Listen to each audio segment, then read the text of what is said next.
Did you know that pollinators, like bees and butterflies, are crucial for our food supply and are responsible for 1 out of every 3 bites we eat? To combat their declining populations, it is essential to create suitable habitats and food sources. Here is an example for a pollinator-friendly garden for Europe and North America using native plants. For water-permeable paths, consider using gravel or wood chips, allowing water to seep through and preventing waterlogging. Alternatively, you can use stepping stones with grass or creeping thyme growing in between. Including a small pond can attract frogs, dragonflies, and birds. Make sure one side has a gently sloping bank for easy animal escape.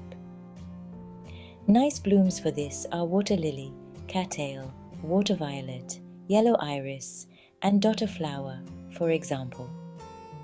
For North America, also consider water lily and dotterflower, but the others can be replaced by pickerelweed, blue flag iris, water plantain, arrowhead, and yellow pond lily. Consider planting an oak or Quercus robur, a large tree that attracts insects, wild apple or Malus sylvestris, and in North America, the crabapple or Malus coronaria, both provide food for pollinators. Elderberry or Sambucus nigra attracts birds and provides food. Hazel or Corylus avellana supports insects and small mammals. Sloe or Prunus spinosa, and in North America, the American plum or Prunus americana offers shelter and food for birds.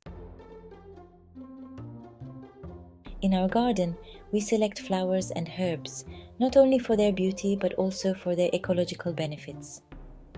For instance, chamomile, known scientifically as Matricaria chamomilla, is a favorite for bees and butterflies. Cornflower or Centaurea cyanus plays a vital role for insects.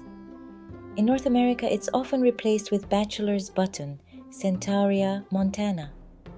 The wild daisy or Leucanthemum vulgare is naturalized in North America, but a better alternative there is the oxeye daisy, which is excellent at attracting pollinators. Moving to herbs, thyme or Thymus vulgaris should be substituted with creeping thyme, Thymus serpyllum, in North America, as its aromatic qualities are a magnet for bees. Rosemary, known as Rosmarinus officinalis, is replaced by prairie sage, Artemisia ludoviciana, in North America, and is highly beneficial for pollinators.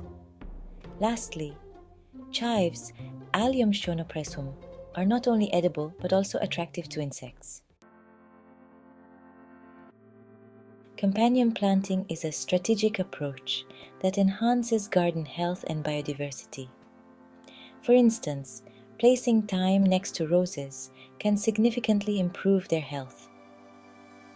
Lavender is fantastic when planted among vegetables, as it serves as a natural pest control.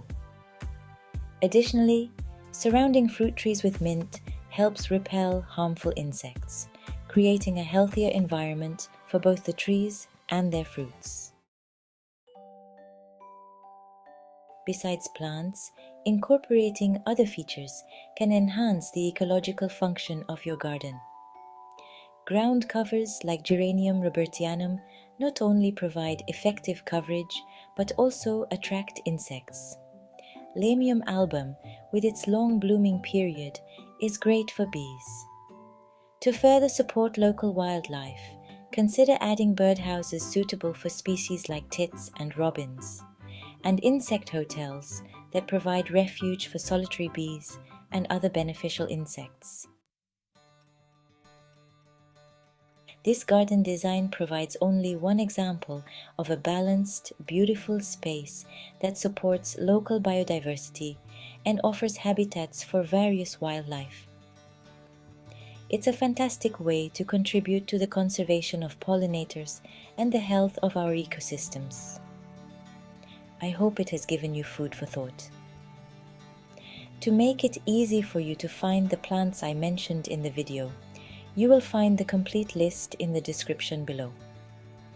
If you enjoyed this episode, consider liking, subscribing, and sharing this video.